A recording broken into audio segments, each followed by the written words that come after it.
Alright, welcome to this little mini-sode. I'm going to go over some of the things that made a little more specific and I think that you should probably do as well when you're getting close to a competition.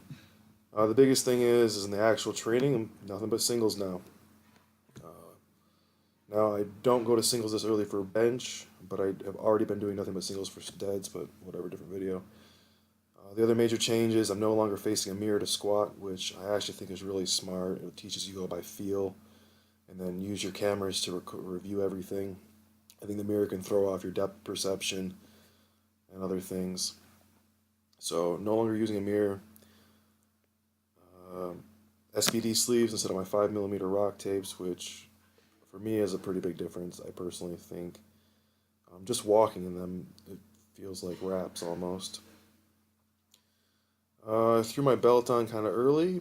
I do that because my waist tends to shrink, and so I want to get that shrinking done as early in the workout as possible to get it to its final form before the heavy weights kick in.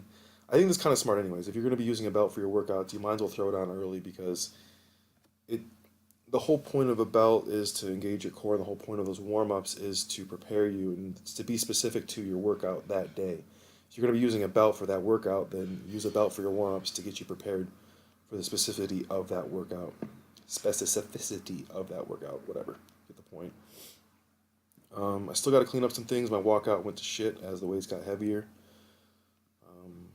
Part of that was the pool noodle bar. I was really bending the hell out of it, which was pretty annoying. The rack height is perfect until the weight gets heavy. Then once the weight gets heavy, the bar bends so much that it clips the rack with every walkout, and you're going to see that it starts right about here at 545.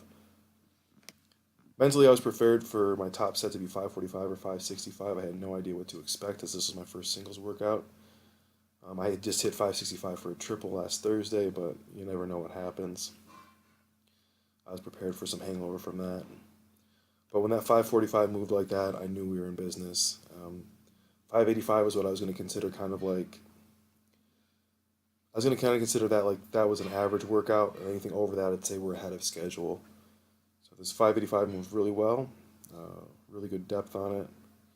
It's what I would consider perfect squat depth. Everything else was too deep, but I'd rather take 5 kilos off my top end and squat too deep than risk taking the entire squat or like the 10 kilo jump or the 20 kilo jump that I think I'm good for and have that completely taken away because the judges say it wasn't deep enough. 615, this felt like RPE 7. Going based on how it looked, as far as my form breaking down, it's probably RPE a little bit higher. I am definitely limited by my upper back strength for whatever reason. And the upper back rounded, I got pitched towards my knees a little bit, got into my knees a little bit too much, but still put it up and good squat. So, hope you enjoyed. Peace.